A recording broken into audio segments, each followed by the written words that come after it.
नमस्कार दोस्तों, जैसा कि आप सब जानते हैं, राजस्थान के सरकारी कर्मचारियों को राजस्थान सिविल सेवा पेंशन नियम 1996 के अंतर्गत पेंशन के सभी लाभ दिए जाते हैं। 19 अगस्त को दोस्तों राजस्थान सरकार के वित्त विभाग ने एक परिपत्र जारी किया है, जो राजस्थान के कर्मचारियों के लिए एक अच्छी खबर लेकर के आया है।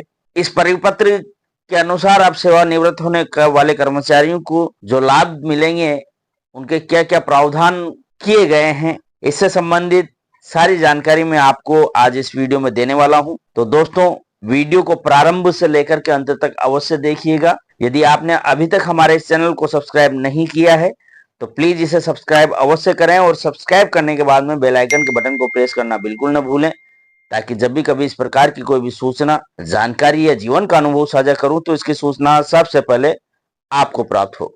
तो दोस्तों, अब बिना किसी देरी के चलते हैं और करते हैं वीडियो को प्रारंभ। यह है दोस्तों राजस्थान सरकार के वित्त पेंशन विभाग का परिपत्र, जो 19 अगस्त 2025 को निकाला गया है, और यह परिपत्र दिया गया है समस्त अतिरिक्त मुख्य सचिव, प्रमुख शासन सचिव, विशिष्ट शासन सचिव और सभी विभाग अध्यक्ष को। परिपत्र में क्या है दोस्तों, एक सिविल याचिका हुई थी जितेंद्र कुमार जैन बनाम राजस्थान सरकार व अन्य के, उसमें जो राजस्थान उच्च न्यायालय ने निर्णय पारित किए, उनके कुछ दिशा निर्देश हैं जो कि यहाँ पर इंग्लिश में दिए गए हैं। इन निर्देशों का हवाला देते हुए यहाँ पर वित्त विभाग ने ये बात कही है कि राजस्थान उच्च न्यायालय जयपुर द्वारा पारित इन निर्देशों को परिप्रेक्ष्य में राजस्थान सिविल सेवा नियम 1996 के नियम 78 से 87 में वर्णित अनिवार्य प्रावधानों की पालना किया जाना आवश्यक है। साथ ही दोस्तों, यहाँ पर नीचे दिया गया है कि सेवानिवृत्त होने वाले कर्मचारी को सेवानिवृत्त होने वाले दिन ही सभी पेंशन के परिलाभ मिले, इसके लिए वित्त विभाग ने 1 जून 2023 को पूर्व में एक परिपत्र जारी किया हुआ है, जिसके अंतर्गत वर्तमान नियमों का सरलीकरण करते हुए पेपरलेस एवं समयबद्ध प्रक्रियाओं को संयोजित किया गया है तथा सिस्टम आधारित नियंत्रणों के साथ अति आवश्यक एवं न्यूनतम औपचारिकताओं को ही रखा गया है। IFMS 3.0 के अंतर्गत प्रत्येक स्तर पर मेकर, चेकर व अप्रूवल के दायित्व सिस्टम संयोजित किए गए हैं।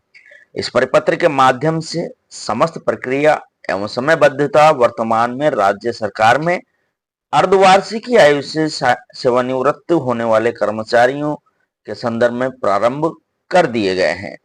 यदि अपन नीचे यहाँ पर देखें दोस्तों, तो उच्च न्यायालय ने जो निर्देश दिए हैं उसके आधार पर विभागाध्यक्षों को और संबंधित अधिकारियों को जो कार्यवाही करनी है, उन कार्यवाहियों को अपेक्षित मानते हुए वित्त विभाग ने ये निर्देश दिए हैं कि माननीय उच्च न्यायालय द्वारा पारित निर्देशों की अक्षरशः अनुपालना हेतु आप अपने अधीनस्थ विभागाध्यक्षों तथा कार्यालयाध्यक्षों को निर्देशित करावें।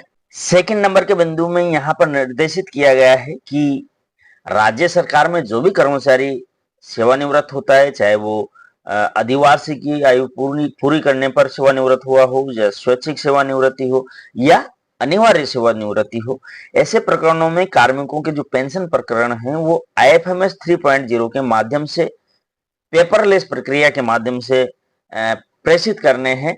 इस प्रकार की निर्देशित सभी विभागाध्यक्षों को देवें, ऐसा यहाँ पर दिया गया है। बिंदु क्रमांक 3 में दिया गया है कि ऐसा संभव है, ऐसी परिस्थितियां आ सकती हैं कि कुछ आवश्यक दस्तावेज समय पर नहीं प्रस्तुत हो, या कर्मचारी के विरुद्ध कोई विभागीय जांच चल रही हो या न्यायिक जांच चल रही हो, तो ऐसे केस में प्रोविजनल पेंशन और प्रोविजनल ग्रेजुइटी की अधिकृतियां जारी कराने हेतु समय रहते प्रोविजन पेंशन प्रकरण पेंशन विभाग को प्रेषित करने के लिए सभी अधीनस्थ कर्मचारियों को निर्देशित करावें। इस प्रकार का यहाँ पर बिंदु नंबर 3 में निर्देश दिए गए हैं। बिंदु नंबर 4 में ये निर्देश दिए गए हैं कि यदि किसी कर्मचारी की सेवा में रहते हुए मृत्यु हो जाती है, तो जो कार्यालय अध्यक्ष है वो उसके परिवारजनों को दस्तावेज प्रस्तुत करने के लिए पत्र भेजेगा कि भाई आप पेंशन प्रकरण के लिए संबंधित जो भी दस्तावेज हैं वो प्रस्तुत करें, और जो वो आवश्यक दस्तावेज हैं वो आवश्यक दस्तावेज प्राप्त करेगा, और पेंशन जो पारिवारिक पेंशन जो बननी है उसका प्रकरण तैयार करके पेंशन विभाग को आगे प्रेषित करेगा। ये जिम्मेदारी कार्यालय अध्यक्ष की रहने वाली है। और ये समय रहते ये सारे काम हो जाएं, जिससे अविलंब पारिवारिक पेंशन जारी हो तथा कर्मचारी के परिवार को राहत मिल सके। बिंदु क्रमांक 5 में ये स्पष्ट किया गया है कि पेंशन नियमों के अंतर्गत अग्रिम वार्षिक वेतन वृद्धि की स्वीकृति जारी कर, टेंटेटिव एलपीसी जारी कर पेंशन प्रकरण प्रेषित करने का प्रावधान है। इसलिए वेतन वृद्धि की स्वीकृति की प्रत्याशा में पेंशन प्रकरण को लंबित नहीं रखा जाए। कुल मिला के यह है कि समय रहते हुए पेंशन प्रकरणों को आगे भेजे। यहाँ पर ऐसे निर्देश वित्त विभाग के द्वारा दिए गए हैं। 6 नंबर का अंतिम बिंदु है दोस्तों, कर्मचारी के सेवानिवृत्ति दिवस से पहले ही सारे पेंशन परिलाभों की स्वीकृतियां हो जाए, मतलब पेंशन के दिन ही उसको सभी पेंशन मिले। इसके लिए ये जरूरी है कि पेंशन जिस दिन हो रही है कर्मचारी की, उसके पहले ही सारी स्वीकृतियां पेंशन परिलाभों से संबंधित हो जाए।